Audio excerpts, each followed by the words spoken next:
ನಮಸ್ಕಾರ. ಭಾರತ ವಿರುದ್ಧ ಸೆಮಿಫೈನಲ್ ಪಂದ್ಯವನ್ನ ಸೋತು ಅತ್ತರು ಇಂಗ್ಲೆಂಡ್ ನಾಯಕ. ಬಳಿಕ ನೀಡಿದರು ದೊಡ್ಡ ಹೇಳಿಕೆ. ಭಾರತದ ಕುರಿತು ಹೇಳಿದ್ದನ್ನ ಕೇಳಿದರೆ ನೀವು ಕೂಡ ಸೆಲ್ಯೂಟ್ ಮಾಡ್ತೀರಾ. ಹಾಗಾದರೆ ಸುದ್ದಿಯ ಕಂಪ್ಲೀಟ್ ಮಾಹಿತಿ ಏನು? ಅಷ್ಟಕ್ಕೂ ಭಾರತ ವಿರುದ್ಧ ಇಂಗ್ಲೆಂಡ್ ಸೆಮಿಫೈನಲ್ ಪಂದ್ಯ ಸೋತ ಬಳಿಕ ನಾಯಕ ಹ್ಯಾರಿ ಬ್ರೂಕ್ ಹೇಳಿದ್ದೇನು ಗೊತ್ತಾ?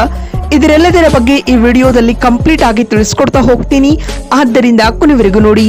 ಆದರೆ ಅದಕ್ಕಿಂತಲೂ ಮುನ್ನ ನೀವು ಕೂಡ ಟೀಮ್ ಇಂಡಿಯಾದ ಅಪ್ಪಟ ಅಭಿಮಾನಿಗಳಾಗಿದ್ರೆ ಈ ಕೂಡಲೇ ವಿಡಿಯೋಗೊಂದು ಲೈಕ್ ಮಾಡಿ ಹಾಗೂ ನಮ್ಮ ಚಾನೆಲ್ಗೊಂದು ಸಬ್ಸ್ಕ್ರೈಬ್ ಮಾಡಿ. ಹೌದು, ಸೂಪರ್ ಎಂಟರ ಸುತ್ತಿನಲ್ಲಿ ಹ್ಯಾಟ್ರಿಕ್ ಗೆಲುವಿನೊಂದಿಗೆ ಸೆಮಿಫೈನಲ್ಗೆ ಎಂಟ್ರಿ ಕೊಟ್ಟಿದ್ದ ಬ್ರಿಟಿಷರಿಗೆ ಇದೀಗ ಸೆಮಿಫೈನಲ್ ಪಂದ್ಯದಲ್ಲಿ ಭಾರಿ ಮುಖಭಂಗ ಎದುರಾಗಿದೆ. ಮುಂಬೈನ ವಾಂಖೇಡೆ ಸ್ಟೇಡಿಯಂನಲ್ಲಿ ನಡೆದ ನಾಕೌಟ್ ಪಂದ್ಯದಲ್ಲಿ ಭಾರತ 7 ರನ್ಗಳ ರೋಚಕ ಗೆಲುವು ದಾಖಲಿಸುವ ಮೂಲಕ ಎರಡನೇ ತಂಡವಾಗಿ ಫೈನಲ್ಗೆ ಎಂಟ್ರಿ ಕೊಟ್ಟರೆ ಅತ್ತ ಟೂರ್ನಿಯಿಂದ ಇಂಗ್ಲೆಂಡ್ ತಂಡ ಇದೀಗ ಹೊರಬಿದ್ದಿದೆ ಬಂಧುಗಳೇ. ಇನ್ನು ಇದಕ್ಕೂ ಮುನ್ನ ಮುಂಬೈನ ವಾಂಖೇಡೆ ಸ್ಟೇಡಿಯಂನಲ್ಲಿ ಆರಂಭವಾದ ಈ ಪಂದ್ಯದಲ್ಲಿ ಟಾಸ್ ಸೋತು ಮೊದಲು ಬ್ಯಾಟಿಂಗ್ ಮಾಡಿದ ಭಾರತ ತಂಡ ಬ್ಯಾಟಿಂಗ್ ನಲ್ಲಿ ಭರ್ಜರಿ ಪ್ರದರ್ಶನವನ್ನ ತೋರಿತು ಸ್ನೇಹಿತರೆ. ಸಂಜು ಸ್ಯಾಮ್ಸನ್ ರವರ ಅಮೋಘ ಆಟದ ನೆರವಿನಿಂದಾಗಿ 20 ಓವರ್ಗಳಲ್ಲಿ 7 ವಿಕೆಟ್ ನಷ್ಟಕ್ಕೆ 253 ರನ್ ಕಲೆ ಹಾಕಿತು. ತಂಡದ ಪರ ಸಂಜು ಸ್ಯಾಮ್ಸನ್ 89 ಹಾಗೂ ಶಿವಮ್ ದುಬೆ 43 ರನ್ ಬಾರಿಸಿ ಟಾಪ್ 2 ಸ್ಕೋರರ್ ಎನಿಸಿಕೊಂಡರೆ, ಇತ್ತ ವಿಲ್ ಜಾಕ್ಸ್ ಮತ್ತು ಆದಿಲ್ ರಶೀದ್ ತಲಾ 2 ವಿಕೆಟ್ ಪಡೆದುಕೊಂಡರು. ಈ ಬೆಟ್ಟದಂತಹ ಗುರಿಯನ್ನ ಬೆನ್ನಟ್ಟಿದಂತ ಇಂಗ್ಲೆಂಡ್ ಕೊನೆಯವರೆಗೂ ಉತ್ತಮ ಹೋರಾಟವನ್ನೇ ನೀಡಿತು ಸ್ನೇಹಿತರೆ. ಜೇಕಬ್ ಬೆಥೆಲ್ ಆಡಿದ ಶತಕದ ಇನ್ನಿಂಗ್ಸ್ ಭಾರತೀಯರಲ್ಲಿ ನಡುಕ ಹುಟ್ಟಿಸಿತ್ತು.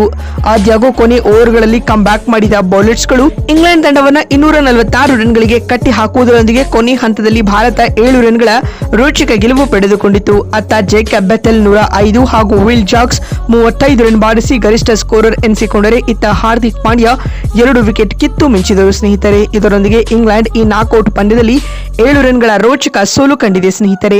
ಪಂದ್ಯ ಸೋತ ಬಳಿಕ ಮಾತನಾಡಿದ ನಾಯಕ ಹ್ಯಾರಿ ಬ್ರೂಕ್ ರವರು ಈ ರೀತಿಯಾಗಿ ಹೇಳಿದ್ದಾರೆ: ನಾವು ಟೂರ್ನಿ ಉದ್ದಕ್ಕೂ ಉತ್ತಮ ಪ್ರದರ್ಶನವನ್ನ ನೀಡಿದ್ದೇವೆ, ಆದರೆ ಇಂದು ನಮಗೆ ಪರ್ಫೆಕ್ಟ್ ಗೇಮ್ ಆಡಲು ಸಾಧ್ಯವಾಗಿಲ್ಲ.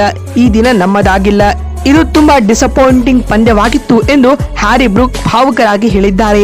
ಮಾತು ಮುಂದುವರೆಸಿದ ಅವರು, ಭಾರತ ಇಂದು ಅದ್ಭುತವಾಗಿ ಆಟವಾಡಿತು. ಅವರು ಪಂದ್ಯದ ಎಲ್ಲ ವಿಭಾಗಗಳಲ್ಲಿ ನಮಗಿಂತ ಮೇಲುಗೈ ಸಾಧಿಸಿದರು.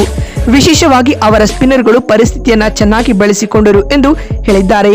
ಮಾತು ಮುಂದುವರೆಸಿದ ಅವರು, ವಾಂಖೇಡೆ ಕ್ರೀಡಾಂಗಣದ ಪಿಚ್ ಎರಡನೇ ಇನ್ನಿಂಗ್ಸ್ ನಲ್ಲಿ ಸ್ಪಿನ್ನರ್ಗಳಿಗೆ ಹೆಲ್ಪ್ ನೀಡಿತ್ತು ಮತ್ತು ಟಾರ್ಗೆಟ್ ಚೇಸ್ ಮಾಡುವಾಗ ಯಾವಾಗಲೂ ಸವಾಲು ಇರುತ್ತವೆ ಹಾಗೂ ಇದು ಒಂದು ಕಠಿಣ ಸೋಲು. ಆದರೆ ನಮ್ಮ ತಂಡದ ಬಗ್ಗೆ ನನಗೆ ಹೆಮ್ಮೆ ಇದೆ. ನಾವು ಒಗ್ಗಟ್ಟಿನಿಂದ ಆಡಿದ್ದೇವೆ ಮತ್ತು ಅನುಭವದಿಂದ ಕಲಿಯುತ್ತೇವೆ ಎಂದು ಹ್ಯಾರಿ ಬ್ರೂಕ್ ಹೇಳಿದ್ದಾರೆ. ಮಾತು ಮುಂದುವರೆಸಿದ ಅವರು, ಆದ್ಯಾಗೂ ಭಾರತದಂತಹ ಬಲಿಷ್ಠ ತಂಡದ ವಿರುದ್ಧ ಅವರದ್ದೇ ನೆಲದಲ್ಲಿ ಆಡುವುದು ದೊಡ್ಡ ಸವಾಲು. ನಾವು ಪ್ರಯತ್ನಿಸಿದೆವು, ಆದರೆ ಇಂದು ಅವರ ದಿನವಾಗಿತ್ತು ಎಂದು ಹೇಳುವ ಮೂಲಕ ಭಾರತದ ಕುರಿತು ಸೆಲ್ಯೂಟ್ ಮೂಡುವ ಹೇಳಿಕೆಯನ್ನ ಹ್ಯಾರಿ ಬ್ರೂಕ್ ನೀಡಿದ್ದಾರೆ. ಮಾತು ಮುಂದುವರೆಸಿದ ಅವರು, ನಾವು ಸೋಲನ್ನ ಸುಲಭವಾಗಿ ಒಪ್ಪಿಕೊಂಡಿಲ್ಲ. ಕೊನೆವರೆಗೂ ಹೋರಾಟ ನೀಡಿದ್ದೇವೆ. ಆ ತೃಪ್ತಿ ನಮಗಿದೆ ಎಂದು ಭಾವುಕರಾಗಿ ಹ್ಯಾರಿ ಬ್ರೂಕ್ ಹೇಳಿದ್ದಾರೆ. ಮತ್ತು ಸಂಜು ಸ್ಯಾಮ್ಸನ್ ಅವರ ಕ್ಯಾಚ್ ಡ್ರಾಪ್ ಮಾಡಿದ್ದು ಪಂದ್ಯದ ಟರ್ನಿಂಗ್ ಪಾಯಿಂಟ್ ಆಗಿತ್ತು. ಯಾಕಂದ್ರೆ ಸಂಜು ಆಡಿದ ಆ ಇನ್ನಿಂಗ್ಸ್ ಪಂದ್ಯದ ಫಲಿತಾಂಶದ ಮೇಲೆ ನೇರ ಪರಿಣಾಮ ಬೀರಿದೆ. ಅದರ ಹೊಣೆಗಾರಿಕೆಯನ್ನ ನಾನೇ ಹೊರಲಿದ್ದೇನೆ ಎಂದು ಹೇಳುವ ಮೂಲಕ ದೊಡ್ಡ ಘೋಷಣೆಯನ್ನ ಇಂಗ್ಲೆಂಡ್ ನಾಯಕ ಹ್ಯಾರಿ ಬ್ರೂಕ್ ಮಾಡಿದ್ದಾರೆ. ಮತ್ತೊಂದು ವಿಡಿಯೋದಲ್ಲಿ ಸಿಗ್ತೀನಿ. ನಮಸ್ಕಾರ.